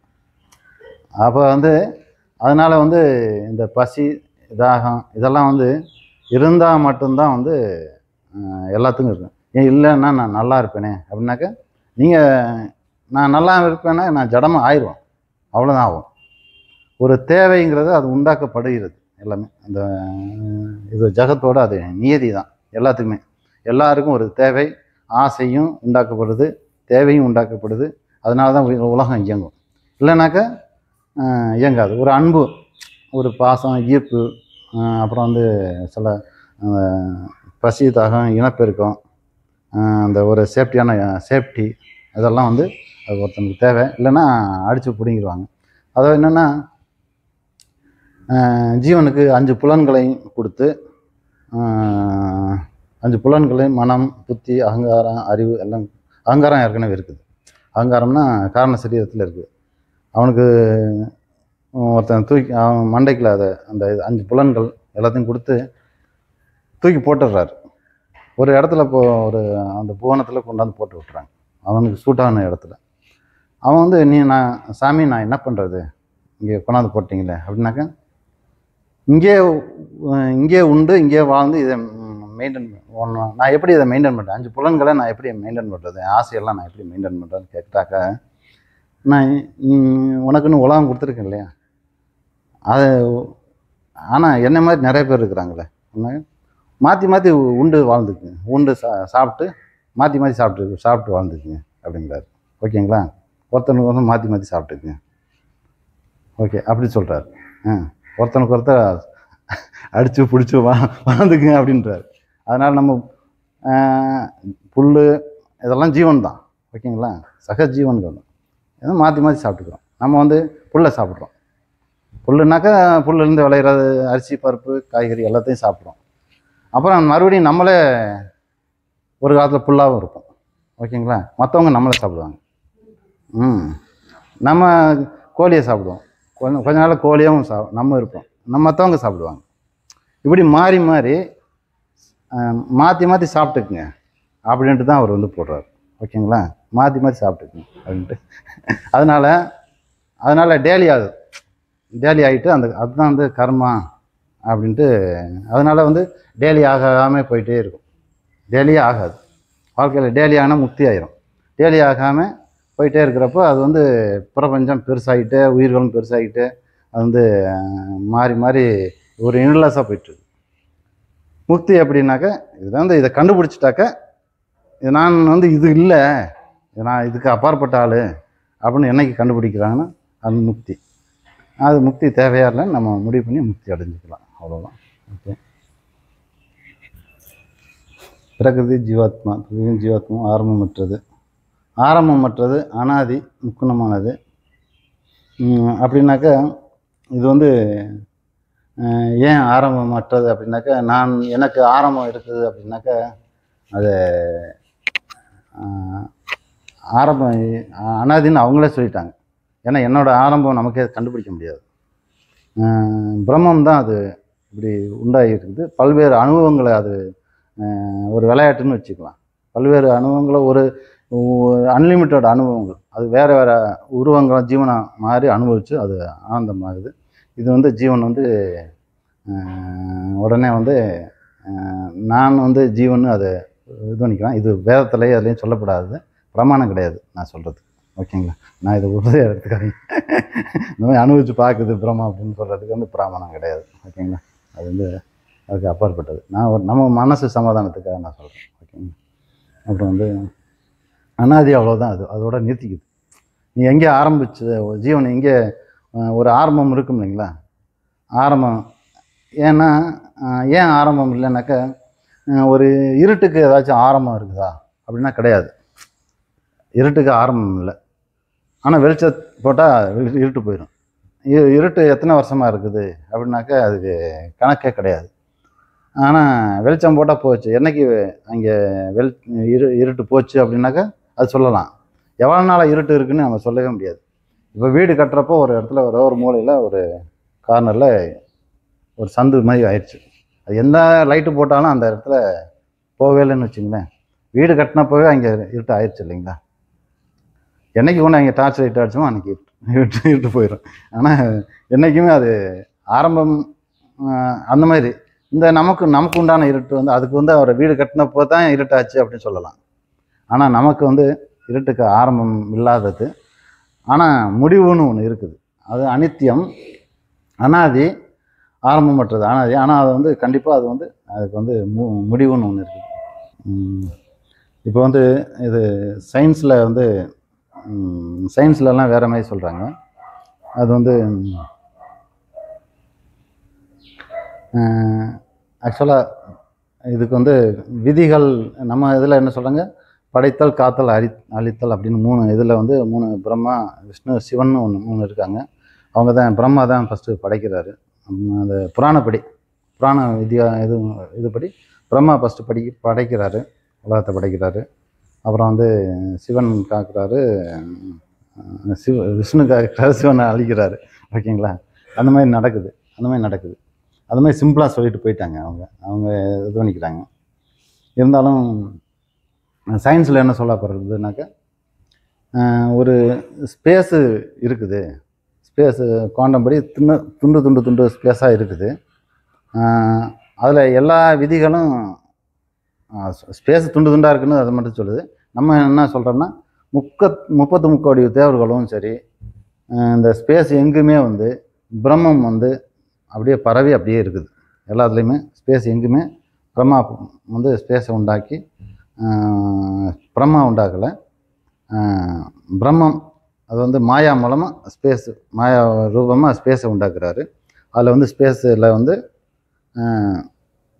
துண்டாக அப்போ தான் நான் சுவாமி அன்னைக்கு சொன்னார், ஸ்பேஸ் வந்து துண்டாக்கப்பட்டிருக்குது. துண்டுனா ரொம்ப டினி பார்ட்டிகள், ஒரு மூஞ்சிக்கு போடுற பவுடரோட சின்னதாக, ஒரு ஆட்டத்தை சின்னது, ஒரு பார்ட்டிகல்ஸ், அதாவது வந்து ஒரு பிராணன் அந்த மாதிரி சின்ன சைஸில் ஒரு ஸ்பேஸோட துண்டு அவ்வளோ சின்னது. ஒரு செல்லு, உடம்போட செல்லு, அல்லது வந்து ஒரு ஆட்டமோட சின்னதாக இருக்குது ஒரு துண்டு ஸ்பேஸ். அது குவாண்டம் ஸ்பேஸ் அப்படின்னு சொல்லலாம். அந்த ஸ்பேஸில் வந்து அதுதான் ஒரு ஸ்பேஸ் துண்டு. இந்த மாதிரி துண்டு ஸ்பேஸ் தான் பரவி அப்படியே ஸ்பேஸ் ஃபுல்லாக அப்படியே இருக்குது. அப்படியே அதுதான் ஒவ்வொன்றிலையும் இந்த விதிகள் 33 தேவர்களோட விதிகள் வந்து ஒவ்வொரு துண்டுலையுமே வந்து செயல்படுது. ஒவ்வொரு துண்டுலையும் நம்ம இன்னோட சொல்லிக்கலாம், ஒவ்வொரு சதுர சென்டிமீட்டர்லையும் கூட பிரம்மம், ஆத்மா எல்லாமே இருக்குது. எல்லாமே உயிர்களும் செயல்படுது. அதில் ஒவ்வொரு சதுர சென்டிமீட்டர்லையும் உயிர்த்தன்மை இருக்குது. எல்லா விதிகளும் செயல்படுது. 33 கோடி தேவர்களோட விதிகளும் அந்த ஒவ்வொரு சதுர சென்டிமீட்டர்லையும் ஸ்பேஸ் ஃபுல்லாகவே செயல்படுது. அதனால தான் எங்கே பார்த்தாலும் வந்து அந்த ஈர்ப்பு விசையாக இருக்கட்டும், ஒரு தண்ணி 100 டிகிரியில் கொதிக்குனாக்க ஸ்பேஸ் எங்கே பார்த்தாலும் அந்த விதி செயல்படுது. அது சில இடத்துல 100 டிகிரியில் கொதிக்காது, அது வந்து ப்ரெஷரை பொறுத்து. ஆனால் பூமியில் உள்ள ப்ரெஷருக்கு 100 டிகிரியில் கொதிக்கும். அந்த இதாகும். சில டைம் பனிக்கட்டி ஆகிறது, அதெல்லாம் ஒரு குறிப்பிட்ட டிகிரியில். இப்போ ஈயம் வந்து அலுமினியம் வந்து ஈயம் வந்து 300 டிகிரி உருகும். அலுமினியம் வந்து ஒரு 700-750 டிகிரியில் உருகும். இரும்பு வந்து 1000 டிகிரியில் உருகும். அப்படின்னாக்க எங்கே பார்த்தாலும் இதே இதில் தான் இருக்கும். ஸ்பேஸ் எங்குமே கட்டியாகும், கூலாகும். அந்த மாதிரி எவ்வளோ இதில் கட்டியாகும், எதில் உருகும், எதில் வந்து பனிக்கட்டி ஆகும், எது தண்ணியாக திரவப்படாகும், இந்த மாதிரிலாம் வந்து சில இந்த விதிகள்லாம் வந்து ஈர்ப்பு விசை, இது எல்லாமே வந்து அந்த அணுக்கள் வந்து அப்படியே ஒரு குறிப்பிட்ட டெம்பரேச்சரில் வந்து ஃப்ரீஸ் ஆகிரும். ஒரு குறிப்பிட்ட வந்து செயல்படும். இதெல்லாம் வந்து உலகம் இந்த ஸ்பேஸ் எங்குமே ஒவ்வொரு அந்த சதுர சென்டிமீட்டர்லையும் அந்த விதிகள் வந்து செயல்பட்டுக்கிட்டு இருக்குது. இந்த ஸ்பேஸ் எல்லாமே இப்போ ஒளி எங்கே அடித்தாலும் இந்த ஸ்பேஸ்லேருந்து இங்கேருந்து எங்கே அடித்தாலும் அந்த பக்கம் போகும்.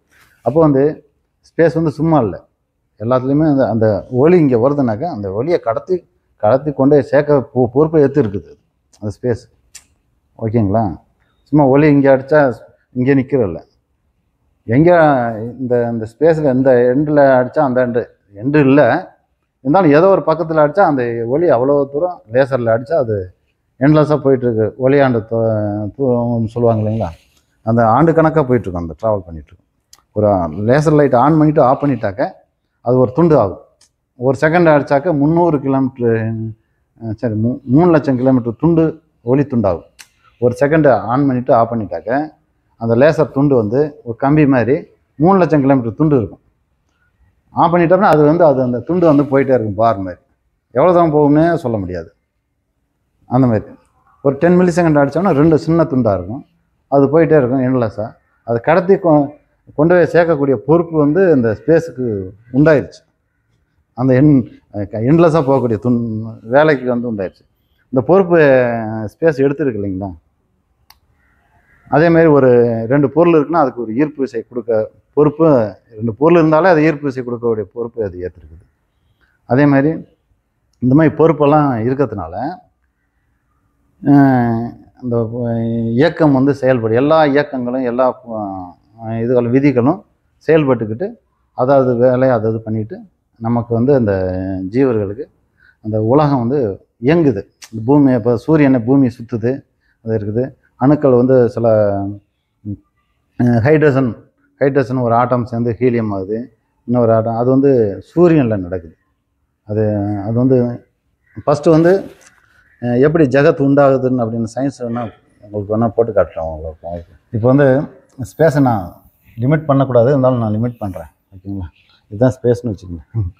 இருந்தாலும் இங்கே வந்து ஃபஸ்ட்டு வந்து பார்ட்டிகல்ஸ் இப்படி இருக்குது. சின்ன சின்ன பார்ட்டிகல்ஸு அங்கே அப்படியே இப்படி இருக்குது.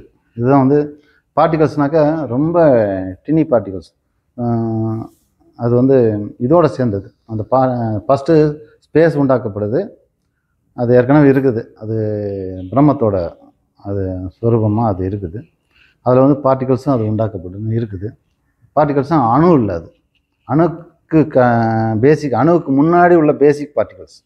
அணு உண்டாகவே இல்லை, அதுதான் இப்படி தான் உண்டாகுது. இப்போ இந்த பார்ட்டிகல்ஸ் எல்லாம் பார்த்திங்கன்னா அந்த ஈர்ப்பு விசைன்னு இருக்குது இல்லைங்களா. ஈர்ப்பு விசைன்னு ஒன்று இருக்குது. ஸ்பேஸ் உண்டாக்குறப்ப அந்த ஈர்ப்பு சில அந்த விசைகள்லாம் எல்லா விதிகளும் இதில் இருக்குது, எம்பெட்டடாகவே இருக்குது. எம்பெட்டடாக இருக்குனாக்கா சில பேர் பிறக்கும்போதே ஒரு குணங்கள் இருக்குதுங்க இல்லைங்களா. அந்த மாதிரி குணம் ஸ்பேஸோட குணத்துலேயே ஏகப்பட்ட குணங்கள் இருக்குது. அந்த குணத்து அது பிரம்மத்தோட குணம் தான். அது பிரம்மத்துக்கு குணங்கள் வந்து எண்ட்லெஸ்ஸாக இருக்குது. அந்த குணம் வந்து ஸ்பேஸில் அப்படியே இருக்குது, எம்பெட்டடாக இருக்குது. எம்பெட்டடாக அது பதிக்கப்பட்டிருக்குது ஸ்பேஸ்லேயே. இப்போ இந்த இடத்துல ஸ்பேஸ் இருக்குனாக்கா இதுலேயும் அந்த குணம் இருக்குது, பதிக்கப்பட்டிருக்கு. ஆனால் கண்ணுக்கு தெரியாது. சில திடப்பொருள்கள் தான் கண்ணுக்கு தெரியும். ஆனால் வந்து இந்த இடத்துல எல்லா பார்ட்டிகல்ஸும் எல்லா செயல்களுக்கும் வாய்ப்புகளை பொட்டன்ஷியலாக இருக்குது இங்கே. அதான் பொட்டன்ஷியல், ஸ்பேஸுங்கிற ஒரு பொட்டன்ஷியல், எல்லாத்துக்கும் உண்டான பொட்டன்ஷியல் அப்படி இருக்குது. இப்போ வந்து இந்த பொட்டன்ஷியலில் இந்த இது வந்து ஈர்ப்பு விசைன்னு ஒரு விசை இருக்குது, ஒரு விதி இருக்குது. அது வந்து என்ன பண்ணுதுன்னா இந்த பார்ட்டிகல்ஸ் எல்லாம் ஒரு பார்ட்டிகல்ஸ்னு ஒரு பார்ட்டிகல்ஸும் பக்கத்தில் இருந்தாக்கா ஒரு சேர்ந்துக்கும், அந்த மாதிரி சேர்ந்துக்கும். அடுத்த 2 பார்ட்டிகல் சேர்ந்துச்சுனாக்கா அது கொஞ்சம் பெரிய பார்ட்டிக்கல் ஆகிருக்கும் சேர்ந்த பின்னாடி. அப்போல்ல அதோட ஈர்ப்பு விசை அதிகமாக இருக்கும். இன்னொரு பக்கத்தில் உள்ள இன்னொரு பார்ட்டிகல்ஸ் சேரும், 3 சேர்றப்போ இன்னொரு அதிகமாகும், ஈர்ப்பு விசை அதிகமாகும். இப்படியா அப்படி பல்மடங்காகி எல்லாம் சேர்ந்து பார்ட்டிகல்ஸ் எல்லாம் சேர பெரிய பந்துமாய் ஆயிடுது. இப்படி பந்து அப்படியே சேர்ந்து சரியாக பந்துமாய் ஆயிடுது. ஸ்பேஸில் பந்துமாய் ஒரு மேகக்கூட்டம் மாதிரி ஒன்று ஆகுதுன்னு வச்சுக்கோங்களேன். மேகமெல்லாம் எப்படி சும்மா தனித்தனியாக தண்ணி ஆவியெல்லாம் மாலிகுல்ஸாக தான் ஆவி ஆகுது.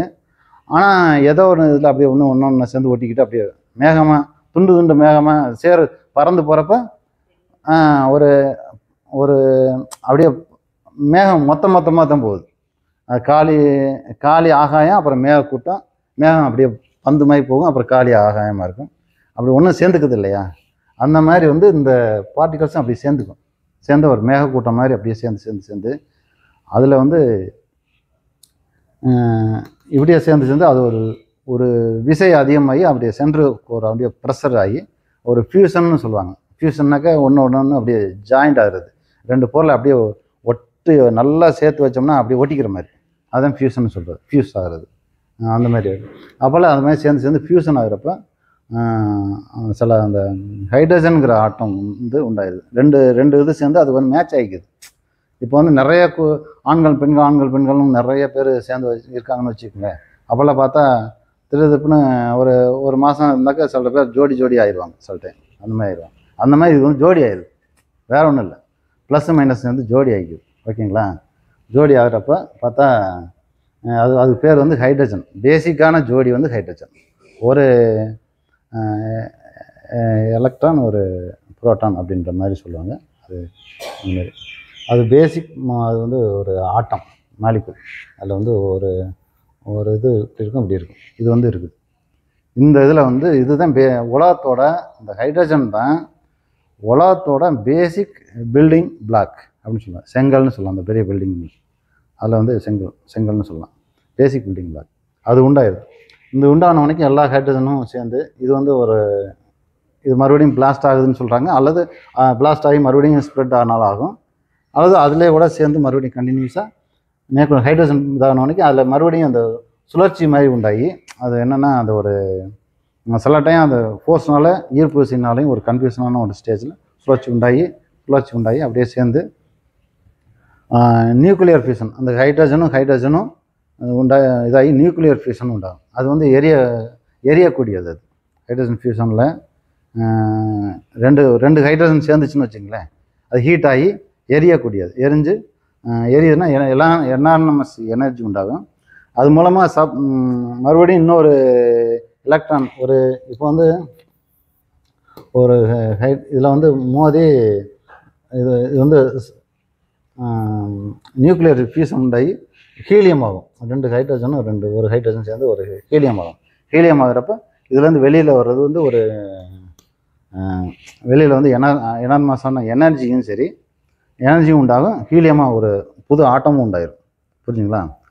ரெண்டும் சேர்ந்து ஒன்றாகிட்டு ஒரு எனர்ஜியும் உண்டாகும். அந்த எனர்ஜினால நிறைய பார்ட்டிகல்ஸ் வந்து வெளியில் வரும். இந்த வெளியேற பார்ட்டிகல்ஸ்னால ஹீட்டும் உண்டாகும். இந்த ஹீட் வந்து இன்னும் 2 ஹைட்ரஜனை இணைக்கிறதுக்காக போதுமான அழுத்தத்தையும் ஒரு ஹீட்டையும் உண்டாக்கி கொடுத்தோம். அது சேர்ந்து மறுபடியும் எனர்ஜி உண்டாகும். இப்படி நடந்து இது வந்து கொஞ்சம் கொஞ்சமாக இதாகி அது சூரியன் மாதிரி அது எனர்ஜியும் இதாக வெளியே ஏற்பட்டு அது சூரியனாக உண்டாகுது. இந்த சூரியனில் இப்போ நமக்கு ஹைட்ரஜன் கிடச்சிருச்சு, இன்னும் இந்த ஹீலியம் கிடச்சிருச்சு. அப்புறம் வந்து அதுக்கப்புறம் வந்து ஆக்சிஜன் கிடைக்கும். அப்புறம் வந்து இரும்பு கிடைக்கும், அயன் எஃப்இன்னு சொல்லுவாங்க, அயன் கிடைக்கும். இப்படி வந்து ஒரு சூரியனுக்குள்ளே இப்படி இந்த ஃபியூஷனால் ஒன்றோட சேர்ந்து இப்போ வந்து ஹீலியம் சேர்ந்து வேற ஒரு இதை உண்டாக்கும். அப்புறம் அது வந்து மறுபடியும் சேர்ந்து ஃபியூஷன் உண்டாகி மறுபடியும் இதாகும். இது இரும்பு வரைக்கும் போகும். ஒரு சூரியனுக்குள்ளே அப்படி காலமாக 500 கோடி வருஷங்கள் அல்லது 1000 கோடி வருஷம் வந்து ஒரு சூரியனுக்குள்ளே அந்த நடந்துகிட்டே இருக்கும். நம்ம மாதிரி சூரியன் இருக்குல்ல, இப்போ 500 கோடி வருஷங்கள் கடந்துருச்சு. இன்னொரு 500 கோடி வருஷங்கள் இருக்குது இந்த மெட்டீரியல் ஃபியூஷன் ஆகிறதுக்கு. இப்போ வந்து இந்த இதெல்லாம் இருக்கு இல்லைங்களா, இந்த மெட்டீரியல்லாம் உள்ளே இருக்குது. அப்புறம் சூரியன் வந்து கொஞ்சம் கொஞ்சமாக அது எரிஞ்சு அந்த ஃபியூல்லாம் முடிஞ்சு எல்லாமே ஆல்மோஸ்ட் பாதிக்கு மேலே இரும்பாக மாறிடுச்சு. அங்கே அப்புறம் ஹைட்ரஜன்லாம் எரிஞ்சு ஹீலியம் ஆயிடுச்சு. ஹீலியம் ஃபியூஷன் ஆகி இப்படி இதாகிறப்ப கொஞ்சம் மெட்டீரியல் குறைஞ்சி அங்கே எரிக்கிறதுக்கு எதுவுமே ஃபியூல்லாம் தீர்ந்து போயிடும். அப்போல்லாம் என்ன ஆகுதுன்னா எல்லாமே இரும்பாக இருக்குது, மற்ற எல்லாம் கனம் பொருளாக இருக்குது. அப்போல்லாம் அழுத்தம் ரொம்ப அதிகமாகி ஒரு குறிப்பிட்ட டயத்தில் மூணு ஸ்டேஜாக மாறக்கூடிய வாய்ப்பு இருக்குது. ஒன்று வெடித்து சிதறது, சூப்பர் நோவான்ட்டு ஒரு குறிப்பிட்ட அழுத்தத்தில் வெடித்து சிதறும். அப்போல்லாம் என்ன ஆகும்னா ஸ்பேஸ் ஃபுல்லாகவே வந்து இந்த சிலிக்கன், அயன் இந்த மாதிரி சில மெட்டீரியல்லாம் இருக்கு இல்லைங்களா, ஸ்பேஸ் ஃபுல்லாக ஸ்ப்ரெட் ஆயிரும் வெடிக்கிறப்ப. அந்த மாதிரி ஆகும். இன்னொன்று அது ஒரு ஸ்டேஜ். ஒன்று வந்து சூப்பர் நோவா. இன்னும் மற்றது வந்து வேற அது வந்து சூப்பர் நோவா தான் ஆகும். இருந்தாலும் வந்து அது வேறு. இன்னொன்று வந்து இது ஒரு ஸ்டேஜுக்கு மாறி அப்புறம் சூப்பர் நோவா ஆகும். அப்புறம் வந்து இன்னொன்று பிளாக் ஹோலாக மாறும்.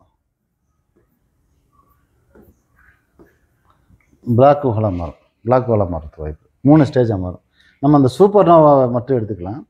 சூப்பர் நோவா வெடிக்கிறப்ப இப்போ வந்து இன்னொன்று வந்து ஒயிட் ட்ராப்பாக மாறிட்டு அது ரொம்ப கான்ஸ்ட்ரக்ஷன் ஆகி ரொம்ப ப்ரெஷரில் வந்து அது வந்து இன்னும் நிறைய ஃபியூஷன் நடக்கும். அந்த ஃபியூஷனில் என்ன நடக்கும்னாக்கா இன்னும் இரும்பை தாண்டி மற்ற மெட்டீரியல்லாம் இருக்கு இல்லைங்களா, தங்கம், வெள்ளி, தாமிரம், மற்ற மெட்டீரியல்லாம் உண்டாகும். அது வந்து அடுத்த ஸ்டேஜில் அப்படி போகும்.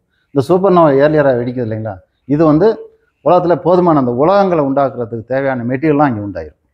இப்போ வந்து சிலிக்கன் மண்ணெல்லாம் இருக்கு இல்லைங்களா, மண்ணெல்லாம் சிலிக்கன் டை ஆக்சைடு, அந்த சிலிக்கன், அப்புறம் ஆக்சிஜன், இரும்பு, இந்த ஹைட்ரஜன் ஆக்சிஜன் தண்ணி கிடைக்கும். இந்த மாதிரி நிறைய மெட்டீரியல்லாம் உண்டாயிருது அங்கே. இப்போ வந்து ஸ்பேஸில் ஸ்ப்ரெட் ஆகி நிற்கிது இல்லைங்களா அந்த மெட்டீரியல்லாம், மறுபடியும் வந்து அதெல்லாம் ஒன்றோட ஒன்று சேர ஆரம்பிக்கும் ஈர்ப்பு விசையினால். ஈர்ப்பு விசைங்கிறது கண்டிப்பாக வந்து ஸ்பேஸில் இருக்குது. அதனால தான் வந்து நம்ம உடம்பெல்லாம் உடம்பாக இருக்குது, எல்லாம் ஈர்த்து ஒன்று சேர்ந்து வச்சுருக்குது. அவங்க ஒவ்வொரு உடம்பும் ஒவ்வொரு பொருளும் வந்து ஈர்த்து தான் ஒன்று, ஈர்ப்பு விசை வந்து முக்கியம். அந்த ஈர்ப்பு விசை ஒரு குறிப்பிட்ட பொருட்கள் வந்து ஒன்று சேர்ந்து அப்படி ஒட்டிக்கிட்டு இருக்குது. அந்த ஈர்ப்பு விசை முக்கியம். இந்த ஈர்ப்பு விசையினால் மறுபடியும் வந்து ஸ்பேஸில் அந்த சேர்ந்து கோளங்கள் அங்கங்கே கோள்களாக உண்டாகி அப்படி இருக்குது. இதில் ஈர்ப்பு விசையில் சேராத விஷயங்கள்லாம் நிறையா இருக்குது. இந்த எலக்ட்ரோஸ்டாட்டிக் மாதிரியும் பிளாஸ்மா மாதிரியும் அந்த அயன்ஸ் இதெல்லாம் அப்படியே பரவி அப்படியே நிற்கும். ஆனால் அதுவும் கூட அது ரொம்ப காலத்துக்கு நிற்கும். அது வந்து வேறு ஒரு வேலையை அதை செஞ்சிட்ருக்கும். அது இப்போ வந்து இந்த ஈர்ப்பு விசையில் வந்து அதனால் உண்டான கோள்களும் மறுபடியும் சூரியன்கள் உண்டாகும். அந்த ஹைட்ரஜன்லாம் மறுபடியும் ஸ்ப்ரெட் ஆகி நிற்கும், அதில் உண்டாகும். அப்புறம் அந்த சேர்ந்த அந்த கோள்கள் வந்து இந்த சூரியன் மண்டலம் இந்த கோள்கள்லாம் உண்டாகி அதில் வந்து அந்த மெட்டீரியல்லாம் உண்டாயிடுச்சு. கோள்களுக்கு தேவையான மெட்டீரியல்லாம் உண்டாயிடுச்சு இல்லைங்களா. ஃபஸ்ட்டு இந்த ஸ்டேஜில் மெட்டீரியல் எல்லாமே ஸ்பேஸ் இருந்துச்சு, வெறும் வந்து பார்ட்டிகல்ஸ் ஸ்பேஸாக மட்டும் இருந்துச்சு. இப்போ வந்து இங்கே வந்து நான் சொல்கிறது ஒரு சூரியன் மட்டும் இல்லை, ஏகப்பட்ட சூரியன் இருக்கும் ஸ்பேஸில். இந்த கண்ணுக்கு தெரியிற நட்சத்திரம் பார்த்துருக்கீங்க இல்லைங்களா, எல்லாமே சூரியன் தான். ஒவ்வொரு புள்ளி நட்சத்திரத்தை சுற்றியும் நூற்றுக்கணக்கான கோள்கள் சுற்றிட்டு தான் இருக்கும். அந்த மாதிரி இந்த இதில் எல்லாமே நம்ம இருக்கிற அப்புறம் நிறைய நட்சத்திரங்கள் சேர்ந்தது வந்து கேலக்சின்னு சொல்லக்கூடியது, அல்லது கிளஸ்டர்னு சொல்லுவாங்க. அதில் வந்து கேலக்சிங்கிறது ஒரு கோர் வச்சுக்கிட்டு அப்படியே சுற்றி வர்றது அது கேலக்சி. ஒரு சுற்றுவட்ட பாதையில் நடக்கும், அது கேலக்சி. அப்படி இது மாதிரி சொல்லுவாங்க. கிளஸ்டர்னாக்கா அப்படியே நிற்கும், ஒரு கூட்டம், விண்மீன் கூட்டம் அப்படியே நிற்கும் ஒரு இது. அதுதான் வந்து கிளஸ்டர், ஸ்டார் கிளஸ்டர்னு சொல்லுவாங்க. அப்புறம் நெபுலா அப்படின்னாக்கா அது ஸ்ப்ரெட் ஆகி வெடித்து சூப்பர் நோவானால் வெடித்து சிதறின அப்படியே இது இருக்கு இல்லைங்களா, அது அப்படியே அதனால் உள்ள பிளாஸ்மா ஒளியும் அப்புறம் அந்த மெட்டீரியல்ஸும் ஸ்பேஸ் ஃபுல்லாக ஸ்ப்ரெட் ஆகி நிற்கும் ஒரு குறிப்பிட்ட ஏரியாவில். அது வந்து சூப்பர் நோவாவில் அது வந்து இங்குபேட்டர்னு சொல்லக்கூடிய அதனால் ஸ்டார் கோள்களுக்கான இங்குபேட்டர்னு சொல்லுவாங்க. அது இங்குபேட்டர்னா அது கொஞ்சம் கொஞ்சமாக சேர்ந்து சின்ன சின்ன கோள்களாக மாறிக்கிட்டு இருக்கும். அது வந்து அது ஸ்பேஸில் நீங்கள் டெலஸ்கோப் பார்த்தீங்கன்னா எல்லாமே பார்க்கலாம். ஒரு பக்கம் வந்து சூரியன்லாம் நிறைய சூரியன்களும் இருக்கும், வெடிச்சு சிதறின ஏரியாவும் இருக்கும், விண்மீன்கள் சூப்பர் நோவான அந்த ஸ்டார் கிளஸ்டர் இருக்கும். அதனால் அந்த மாதிரி பிளாஸ்மா எங்கேயுமே பரவி நிற்கிற ஸ்பேஸ் இருக்கும். எங்கே பார்த்தாலும் விண்மீன் ஸ்பேஸில் அதுதான் இருக்கும். ஒன்று உண்டாக்கிட்டு இருக்கும், கோள்கள் உண்டாகிட்டு இருக்கும், ஒன்று வெடிக்கிற கண்டிஷனில் இருக்கும், ஒன்று பிளாக் ஹோல் இருக்கும். அப்படி இப்படி ஏகப்பட்ட விஷயங்கள் வந்து ஆயிரக்கணக்கில் ஸ்பேஸில் இருந்துகிட்டே இருக்கும். லைவாகவே பார்க்கலாம் நீங்கள் டெலஸ்கோப் வச்சா, ஓகேங்களா. அந்த மாதிரி ஒரு பக்கம் கோள்கள் உண்டாகிட்டு இருக்கும், ஒரு பக்கம் வாழ்ந்துட்டு இருக்கும் கோள்கள், நம்மெல்லாம் வாழ்ந்துட்டுருக்குறோம் தூரம் கோளில். இந்த மாதிரி மெட்டீரியல் ஸ்பேஸாக உண்டாயிடுச்சு. மெட்டீரியல்லாம் சேர்ந்து கோள்களாகவும் உயிரினங்களுக்கு தேவையான வாய்ப்பையும் உண்டாகி இந்த ஜெகத் வந்து அந்த மாதிரி பரிணமித்து அப்படி நிற்கிது. இதுதான் இந்த விஞ்ஞானம் கூறக்கூடிய அந்த ஜெகத்து. நம்ம ஆன்மீகத்தில் வந்து அந்த ஜெகத்தை பற்றி நம்ம நல்லா அதையும் பார்த்தோம். அது வந்து மாயான்னு நம்ம சொல்லிட்டோம். அது வந்து ரெண்டையும் நம்ம புரிஞ்சுக்கிட்டு ரெண்டையுமே தெரிஞ்சு வச்சுக்கிட்டு நம்ம இதுலேருந்து நம்ம கடந்து போகிறதுக்கு உண்டான குருஜியோட சரணாடி வந்து அந்த பிரமாணத்தின் மூலமாக இந்த மாய உலகத்தை நம்ம ஜெகத்தை வந்து நம்ம கடந்து போய்க்கலாம். ஓகே, நன்றி.